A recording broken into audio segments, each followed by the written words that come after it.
Welcome to episode 343 of the Brainy Business, Understanding the Psychology of Why People Buy. Today's episode is about the books that will change the way you think. Ready? Let's get started. You are listening to the Brainy Business Podcast, where we dig into the psychology of why people buy and help you incorporate behavioral economics into your business, making it more brain-friendly. Now here's your host, Melina Palmer. Hello, everyone. My name is Melina Palmer, and I want to welcome you to the Brainy Business Podcast. If you listen to the show a lot, or have read any of my books, or we're connected on social media, or you've been to one of my talks, you know that I read a lot of books. It's one of the best things about doing this show, to be honest. It gets me access to amazing and thoughtful people doing great work, more often than not, when they have a book coming out. I have the privilege of reading a lot of books even before they come out, which is super cool. And as the show has gained popularity over the years, I've been able to connect with a more diverse group of authors and be exposed to books that may be directly applicable to behavioral science and behavioral economics, even if they aren't directly written by those in the field. I hope you're going to get excited about all the books I talk about in today's episode. And while you are welcome to take notes if that's your thing, I've also made it super easy for you and included links to everything in the show notes for this episode, including links back to related episodes of the podcast talking about each of these books with those authors in more depth, as well as links to get the books themselves, a timestamp summary of the episode, and more. It's all waiting for you within the app you're listening to and at thebrainybusiness.com/343. As I've said already, I read a lot of books, and I'm looking forward to doing a lot more lists like this on the show. This is the second one so far, and I've also linked to an article I wrote on my LinkedIn newsletter called Brainy Bites that featured all the books shared on the show in 2022.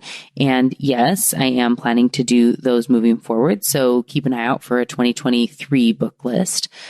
I was inspired to do this episode today because I've read several books lately that made me stop and say, whoa, and have impacted the way I think about my own brain and the brains of others and really changed the way I approach everything. I have such an appreciation for authors and think every book can teach us something. In my opinion, there's value in any book you pick up. It may be an interesting writing style, or a funny story, or a lesson in something you would do differently in your own content. Being inspired by the idea of changing our brains and books that influenced and forever changed the way I think about thinking, I went back through the full back catalog of books I've recommended and authors I've interviewed on the show. Yes, there is a very big spreadsheet to determine which other books have done this for me over the years. Some are books that came out in 2023. Another I read nearly a decade ago. I tried to put myself back into the mindset of who I was before each book and how it changed me to determine if it was a fit for this list. As I said, I think every book changes us in some way or another. They all have a lesson to teach, but the books on this list, which I'm going to go through with you here in a moment, changed the way I think about thinking and my understanding of how the mind really works. I haven't included any books that were on my original book list of go-to Brainy books that had a podcast episode that's linked for you in the show notes, though arguably many of those changed my thinking as well, but these changed the brain in a different way. So this here, what you're about to hear, is a brand new list. I haven't recommended anywhere else any of this altogether in this way before. I hope you enjoy it. Of course, let me know which ones you choose to read. If you've read any of them already, please let me know what you thought of them. And of course, if there's something you think belongs on the list, let me know. You can find me on social media as The Brainy Biz, pretty much everywhere, and as Melina Palmer on LinkedIn. All right, with that, let's dive in and talk about the 9 books that will change the way you think. The first book on my list, you've heard me talk about a lot. It's what I traditionally call my favorite book. And while I've considered much more seriously recently if there are new books that could claim this coveted spot, at the moment of prepping for the episode, I would still say that it gets the honor of that spot. And one reason is it absolutely changed the way I think and understand my brain. That book is A More Beautiful Question by Warren Berger. I had the honor of interviewing Warren on the show many years after he wrote the book, and I had first read it. And that episode is, of course, linked for you in the show notes. And I'm not intending to mention it every time from here on out, but know that all but one of these books, I've had the author on the show to discuss it. So there are links in the show notes for everyone, even if I don't say that. And for the one author that I haven't had on the show, the book is still linked for you in the show notes. So there's a lot of good stuff for you there. A More Beautiful Question was the first time I learned of the concept of combinatorial thinking. In many ways, I think that while it isn't a book about behavioral science, it exposed me to the idea of how our brains make associations and that you can combine unrelated items to make something new, because that's what our brains are already doing constantly, that this is really the root of innovation. And the best way to access this superpower of the brain is by asking great questions. In the book, Warren breaks it into 3 different categories of questions, some that help you find your own beautiful question and others that help you answer it. A More Beautiful Question is a mix of great business case studies from angles you've never heard, with insights about how the brain really works and tips that will help you be more innovative. It really is a great book that I believe changed my thinking so much it started me on the path to behavioral economics, even though I didn't know it at the time. And if you haven't read this one yet, be sure to add it to your list. Now that you're thinking about questions and how you can look at your life, projects, and overall business, there is a new layer I want you to consider. It turns out that our brains are wired to make us see binary options when that isn't really the world we live in. We're programmed to find and try to answer either or options so often when in reality, there are many choices available. In this next book, which is called Both and Thinking, Wendy Smith and Marianne Lewis share about this phenomenon and how it holds us back from accomplishing so many things. You know, from the first book on the list, I was already all in on this understanding of combinatorial thinking, and Both and Thinking took this to a new level for me. As Wendy and Marianne explain, by embracing the everyday paradoxes of life, you can start to see the both and instead of being stuck in the either or. This can help you better understand behavior and the true options that exist in everything you create. Both and Thinking provides a great insight into the way people tend to think when working on projects or other areas of decision making that you can use to avoid those common mistakes. I think this book is a beautiful complement to A More Beautiful Question because learning how to ask great and different questions, to really use the power of questioning, you're more able to open up your mind to the both and. If your response to a problem is in the either or, asking questions is a great way to get you unstuck.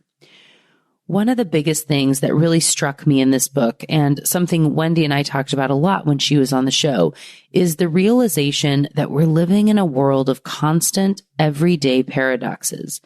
Before reading this book, I thought of paradoxes as big, giant problems that only came up in significant scientific inquiry. Like I have visions of Doc Brown in Back to the Future talking about paradoxes, which I'm sure shaped this in my mind. But paradoxes can be much more mundane than that, and we're dealing with them constantly, whether we realize it or not. Seeing the everyday paradoxes and understanding how you can both and your way through them to better decision making is the value in this book, and why I had to put Both and Thinking by Wendy Smith and Marianne Lewis on this list. The next book on our list, number 3, is Taking Things in a Very Different Direction. And while these are in an order per se, it's not in a most important to least important or a countdown or anything like that. It's more as I thought about the logical approach to kind of a what would come first in my mind and how they build on each other. I put them in this order, but they all can be taken in whatever order. If there's something that appeals to you, that's number 8 or whatnot, perfect. Jump in wherever it stands out. This is the order I put them in because it made sense to me having read them all and other aspects, but they definitely don't have to go in this order. And it's not, like I said, first being the best and or countdown to the best or whatnot. They're all amazing. So anyway, this third book is called Evolutionary Ideas, and it was written by Sam Tatum. What I really love about this book and what stuck with me is that we can take inspiration from nature to help us solve our everyday human problems, whether it's in the redesign of a building or a business or a creative solution to a project. Sam presents some myths in the book and debunks them, one of them being that big problems need big solutions.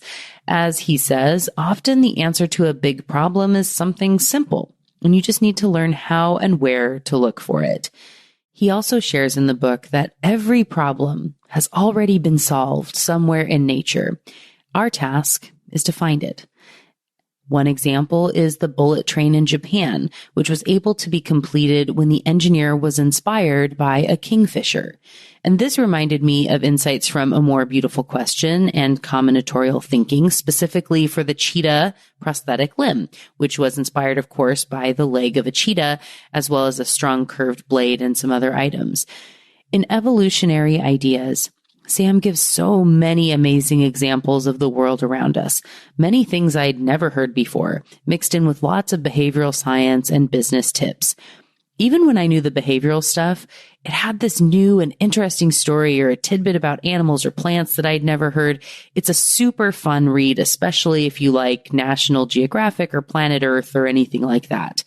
And if you do find yourself with a tricky problem that feels unsolvable, it can be comforting to know that this has already been solved somewhere in nature. You can spend a little time looking to find it, which might be the rest your brain needs to solve whatever you're stuck on.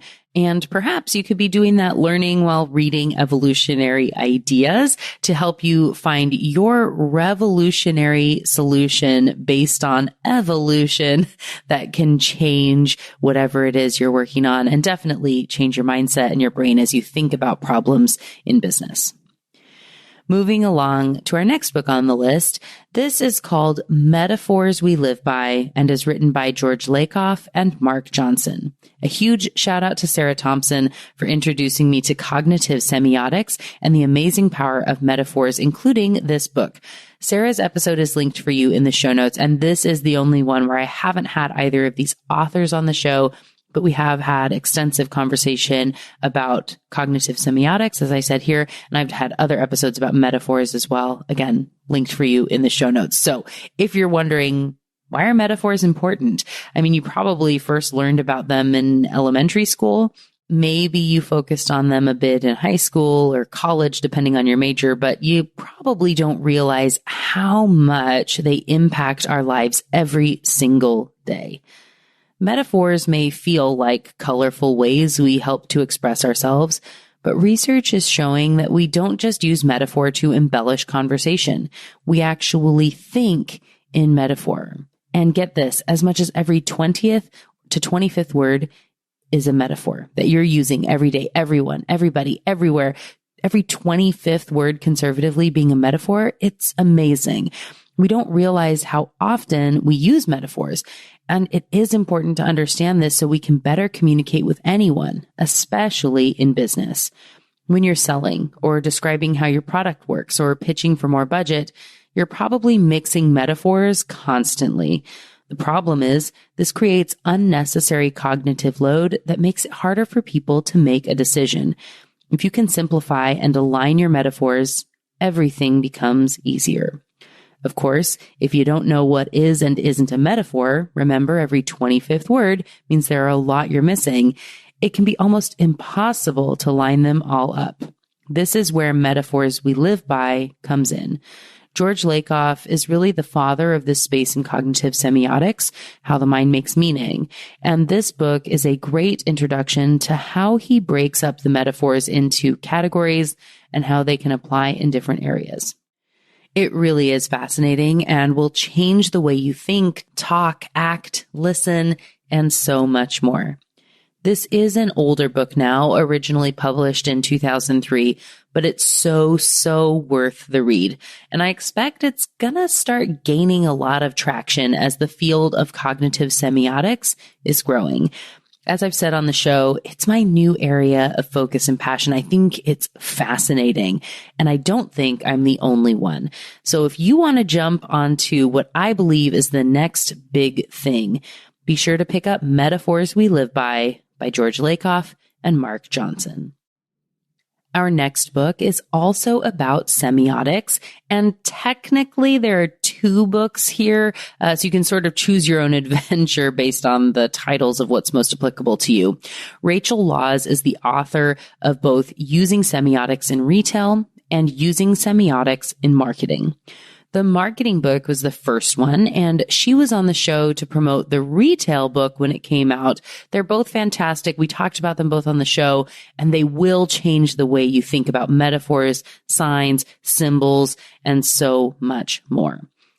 I don't have to elaborate too much on the power of metaphors and how our minds are making meaning from symbols, since I talked about that with the last book. The main thing that Rachel's books do is show real-world examples of how she's helped companies to understand and leverage the power of semiotics in their work. My favorite example, which we discussed in depth in her episode, was on the Jam of Death fruit spread company that wasn't getting any traction on their new store because, as Rachel discovered when she was brought in to investigate, everything they chose to put into the store was reminiscent of a crypt or a funeral home. The jam jars were shaped like little urns on pedestals. The staff wore all black. They had marble floors and thick velvety curtains and brass handles on things. It's so obvious in hindsight, of course. But when you're in the thick of it and making all the decisions in the moment from your perspective and what you think they should mean, you may miss all the other things they could mean, especially when they're brought together. A few of those things on their own would have been fine, but so many of them together made it so the store was incredibly unappealing to everyone, keeping them from even going in. And if they did, from wanting to stay very long, and definitely of wanting to buy jam or not. This book will help you to stop and be thoughtful about the signs and symbols and metaphors in your business, so you can determine which are working for you and which may be more of a hindrance. It's such a fun one, whichever route you choose, using semiotics in marketing or using semiotics in retail. Really great examples there that both will definitely change the way you think. The next book on our list is one of my very favorites and written by someone I've gotten to know over the years now. He's so kind and such a great human. It's worth supporting his book just for that reason. But thankfully, you don't even need that reason because it is such an amazing book. As I said in the lead-in to the episode, I read a lot about the brain and how humans make decisions. And this book, How Minds Change by David McRaney, completely blew my mind. It was one of the first ones in a long time that I was reading and saying, wait, what? And no way, wait, like having to go back and do additional research. One of my favorite things about this book is the journey that David takes the reader on. Instead of learning everything and then writing about his newfound expertise from the end, he takes us on the journey with him. So we get to learn and build as he does. I think it's a really effective way to teach and something that's so much harder than it seems. And remember what I was saying about how every book has a lesson for you? It might even just be learning how you might approach a book in a different way, like this one, or like I said, Sam Tatum's book, looking at nature and how that impacts business. It's really, really fascinating stuff. And so as David shared with me on the podcast, he said that he used to get questions all the time about how to change people's minds. He has another really great book that's called You Are Not So Smart. That's the name of his podcast as well. And so people reach out to him. And he said for years, he said his answer was something like, don't bother. It doesn't work. It's not worth the effort to try to change people's minds. But then as he looked around, he realized that this wasn't always true. And inspired by his own curiosity, he started to dig deeper. For example, why do some people change their minds in incredibly drastic ways, like leaving a cult, when so many others remain stuck? What's the difference? How can we use that insight to encourage better decision-making and open-mindedness for everyone? In How Minds Change, David takes you on a journey of his own discovery with insights from experts. He also shares about how he joined a team knocking on doors to understand voter polls and so much more. The fundamental insights into how the brain is wired and how we can change our minds as well as those around us and how we perceive and intuit. It's fascinating and a must read for everyone who wants to be more influential, to understand your own brain better and the minds of those around you. Highly recommend How Minds Change by David McRaney. All right, we're 2/3 of the way through the list now, just 3 more to go. And I knew that I had to follow up David's book with the one that really, I would say, inspired this list. And that book is Look by Christian Meshbia. When reading Look, I was constantly reminded of tidbits and insights from How Minds Change. And when I interviewed Christian, I asked him after if he had read the book, and he said he gets asked that all the time because others have seen the similarities as well. And while I say similarities, it's a funny thing because these two books are 100% different. They aren't making the same point, and they don't come at anything from the same angles. They don't have any of the same stories, but they are inherently similar at their core. So if you're listening to this and you've already read How Minds Changed and loved it, this is a next great read for you. And I put it in that order because How Minds Change came out a couple years ago. Look just came out a couple of months ago, but of course it would work the same in reverse. It's great for everyone, but these books really do complement each other well. One of the biggest things that resonated with me when reading Look was this understanding of how our brains make sense of the world around us. When we think about things, it's common to believe that we see individual items and put the parts together to help shape out the scene. Like we see chairs and a table and plates and would add all that up to say, it must be dinner time. But as Christian explains, we don't process that way. As he so eloquently says, the sum determines what counts as a part. We see the whole environment, and once it has meaning, it embodies everything around it. There could be a weird blob near a table with food on it. And when we see it in this context, we assume it's a chair. It only counts because it's in the context of dinner, which we intuited first and then determined what parts exist and what to ignore in that moment. Look is about observation and hyper-reflection, about really seeing what's going on around us to determine the whys and to start thinking about solutions.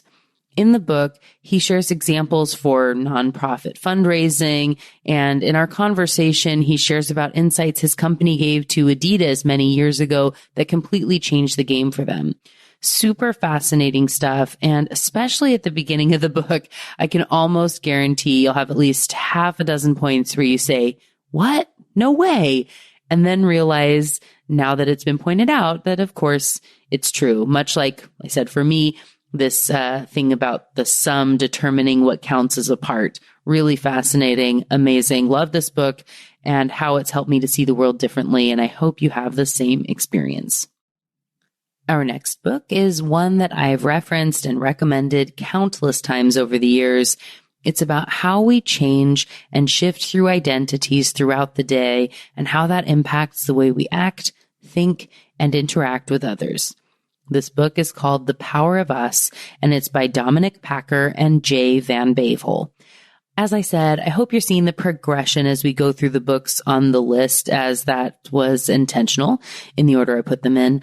I chose to have this one come after Look because it gives you an ability to think about how you see the world and observe, and then to see how you and others change within groups. Going from an outside observer to considering what this means for you and the various identities you take on throughout the day.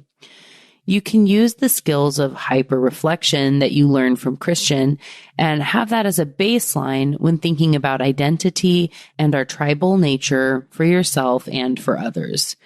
The Power of Us changed the way I think because it made me consider just how much we all shift through various identities almost seamlessly all day long. I'm different when I am a podcaster than I am as a speaker, which is different than I am with a close friend or a stranger, or with my husband or as a mom. I'm different when talking to someone else who loves Harry Potter than someone who is also a fan of Kate Spade. I'm different when thinking about my affiliation with my Native heritage than I might be when thinking of myself as a business owner pitching for a new client. We're all constantly changing, and this is so important for the way you message. I talk about context constantly, and this is a huge part of it. It's not enough to know that your target market is a mom. What does that mean? Is she a mom right now? Or are you hitting her with the wrong message at the wrong time? Or rather, the right message at the wrong time? All this nuance matters and makes a huge difference in the effectiveness of your message and whether someone's going to take the action you want them to. And this is also an opportunity to make sure you're asking the right questions and lining up your metaphors and symbols. See what I said about these all building on each other? So good. And just all these different ways thinking about our brains and those around us. I just love it.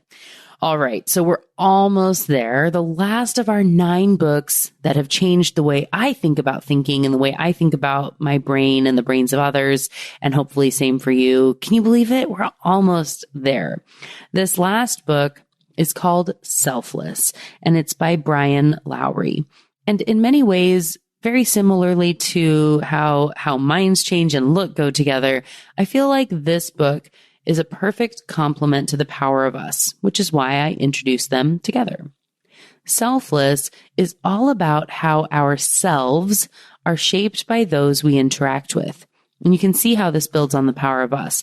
But as Brian shares, it's more than just our identities. This is a real adjustment in thinking, as it has you considering who you even are without other people. And as Brian explains, we really are only who we are because of others. It's a fascinating read that, again, had me reeling while I was reading in the best possible way. One of my favorite examples, which we did talk about on the show, was this real meta moment where he explains how this works in a situation we've all found ourselves in often. I'm in the exact same moment now, and perhaps that's why it resonated with me so much. He's talking about how I, the reader, and when you read it, you as the reader, shaped the words he wrote many months or years earlier. He was writing the words thinking of me, what I would like and want to hear, considering my experience then. So even though he hadn't met me, and in many cases never would, I had helped to create those words he wrote so long ago. It's a very trippy sort of thought process, but as I said, I'm in that same moment constantly. Writing this out now, sitting at the Starbucks, I'm thinking about how you might react to these words when you listen to the show. What will resonate? How will it impact you? What isn't worth saying? When would you like a little joke? And when do I need to stay serious? And any of the little jokes I make, I of course question if they were even remotely funny, or if you're rolling your eyes at me. This is the moment where we're almost piercing through the veil of time. It's almost like I'm there with you, asking you, interacting with you, even though we're very far apart, perhaps just in distance, but also in time. If I asked you now to let me know how this moment made you feel and what you thought, and to have you think of me sitting here so many moons ago, perhaps on the other side of the world, and know that even though you won't know it for a long time, I'm thinking of you. Would you come back in your moment in time to let me know that you're thinking of me and this moment too? I hope so. And hopefully all these books and their insights, from A More Beautiful Question to Selfless and everything in between, have already started to change your brain and how you think just a bit by hearing my insights on them. Did they? Which ones will you read first? I can't wait to hear about it. Come share it with me on social media. You're going to find me as the Brainy Biz pretty much everywhere, and as Melina Palmer on LinkedIn. And okay, while I'm technically done with the list of our 9 books that changed the way I think, I have to give a little bonus shout out / honorable mention to Happier Hour by Cassie Holmes as we close out the episode. The big thing that stood out for me in this book is about how much discretionary time we need to be at our most happy. Research found that between 2 and 5 hours per day is the sweet spot. You'll be less happy if you have less than 2 or more than 5 hours of discretionary time each day. Yes, that can be broken up, so you don't need a solid 5-hour block of time. That'd be really hard to come by. And what you do in those moments can be diverse. For some, the ritual of cooking a new recipe is joyful. And for others, this is a torturous chore and obligation. This could be time alone, or reading a book to your kids before bed, time at the gym, or even time listening to your favorite podcast or reading a new book. You're welcome for all the happier opportunities in your world now. This book changed my thinking because it gave me something to target to know that I'll be at my happiest. Even on the most stressful days, I can find 15 minutes here and there to eke my way up to that 2-hour minimum or get close to it. And knowing that I got there can actually help me to feel happier because I know I should be, you know? In Cassie's book, Happier Hour, she gives lots of little tasks and tidbits to help you find what will make you happier and what's stealing from your happiness so you can build out your happier life. It's a really great read and episode of the podcast, of course, and it felt like the perfect way to end this list as you think about changing your brain and how to take time that I'm guessing is for yourself to be able to be happier overall in the way you communicate and connect with people and think about yourself. It just felt like the right way to really put a bow on this episode. So as a quick recap, the full list of books that will change the way you think about thinking was A More Beautiful Question by Warren Berger, Both and Thinking by Wendy Smith and Marianne Lewis, Evolutionary Ideas by Sam Tatum, Metaphors We Live By George Lakoff and Mark Johnson, Using Semiotics in Marketing and Using Semiotics in Retail by Rachel Laws, How Minds Change by David McRaney, Look by Christian Meshbia, The Power of Us by Dominic Packer and Jay Van Bavel, Selfless by Brian Lowry, and Happier Hour by Cassie Holmes. Of course, you will find links to all the books and past episodes and the full list waiting for you in the show notes for this episode, as well as a full timestamped summary of the episode. There are also links to other articles and book lists I've written for various outlets over the years, including that summary of all the books featured on the podcast in 2022 in my LinkedIn newsletter called Brainy Bites. Yes, I am planning to do more of these, so subscribe to that newsletter to make sure you never miss one. There's a link for that in the show notes as well. There's also an article I wrote for Shepherd, which is a site all about books, that was called The Best Books to Have More Influence at Work. And another I did for Green Book called The 12 Behavioral Science Books Every Consumer Insights Professional Must Read. Those are all waiting for you in the show notes, along with the previous book list episode I've done. They're all in that app you're listening to and at thebrainybusiness.com/343. And just like that, episode 343 on the books that will change the way you think is done. Join me Tuesday for another brainy episode of the Brainy Business Podcast. It's going to be a lot of fun. You don't want to miss it. Until then, thanks again for listening and learning with me. And remember to be thoughtful. Thank you for listening to the Brainy Business Podcast. Melina offers virtual strategy sessions, workshops, and other services to help businesses be more brain-friendly. For more free resources, visit thebrainybusiness.com.